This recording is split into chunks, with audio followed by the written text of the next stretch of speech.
From time to time, enough questions come up again and again that I eventually, after teaching a few people and start seeing the results, I just want to put together like little mini masterclass to help educate and train and basically just kind of help guide you through anything that you may be going through. So this has been coming up a lot lately, and it's how to actually have healthy confrontation in a way that we are able to move towards a result that we're wanting. So you can use this anytime there's conflict, anytime there's disagreements, and you're not feeling heard, they're not feeling heard. So there's basically 5 different steps, and I'm gonna go off my notes here so I don't butcher it too much, but these are just some questions. So we'll call it the 5 questions to better understand the other person of what's going on with them so you can get what you want. And here's the cool thing.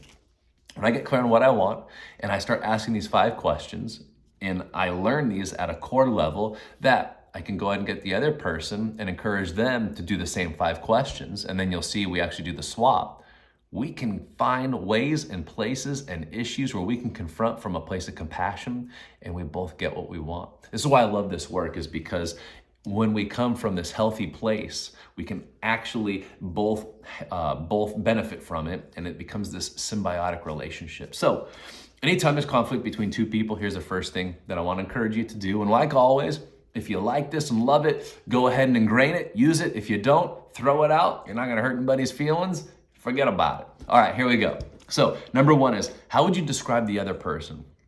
So the first step we want to take is, how would I describe the other person? What are my lenses saying about this other person? What stories do I have attached to this other person? And again, they're not going to see this, so you don't have to filter and think, oh, I don't want to. No, let loose. If you see this other person as the first thing that comes to my mind as a moron, well, write it down, own it. Again, you're not going to come at them with this. This is just the start of the process. So how would you describe the other person? Nothing's off limits. You go do that. Once you do that, you move to number 2, and it's, how do they make you feel?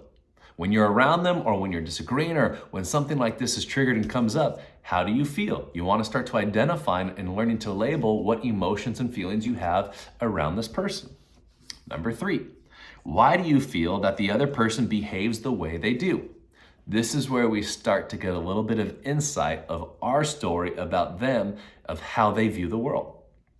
So by writing down why you think that the other person behaves the way they do, will start to open up at how you view them.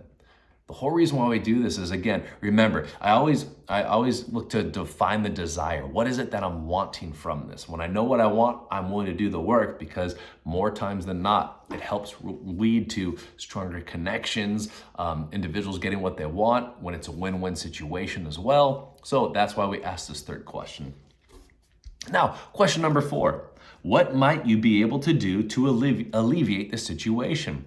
Now, sometimes just by answering this question, we don't even have to engage with the other individual, because there's times, and I'm not talking about stuffing or running, I'm not talking about avoiding conflict, but I'm looking and talking about what are ways that I can actually help alleviate this. And if I can, then you already have your answer.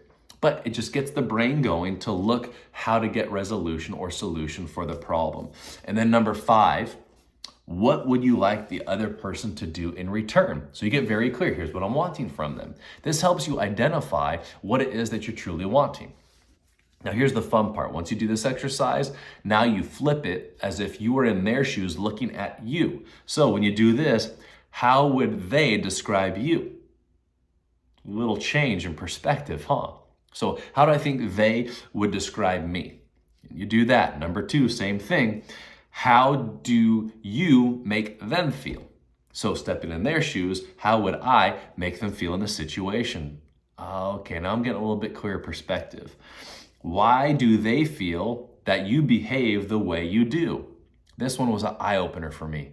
In marriage, in parenting, I'm going, for some reason, we are not designed to think from their standpoint of what might be going on. We just want to be heard and seen. But when I do this and flip it, so we do the work, the first 5 for us, then we flip the other 5 from their standpoint. So why do they think you behave the way you do? Then we move to number 4. What might they be able to do to alleviate the situation on the opposite way? Now we start looking from different angles, different perspectives. And then finally, number 5, what would they want you to do? Now, imagine Now this training, I think we're only like 4 or 5 minutes into it. So imagine actually sitting down, taking a few minutes to go through these 5 steps as me and then the 5 steps as them to figure out what it is that we're wanting, and then being able to go to make the ask or to do the work necessary to make the moves for you to move into what it is that you're wanting. So these are just 5 quick and easy steps of how to go into a confrontation or any time that there's conflict between multiple people.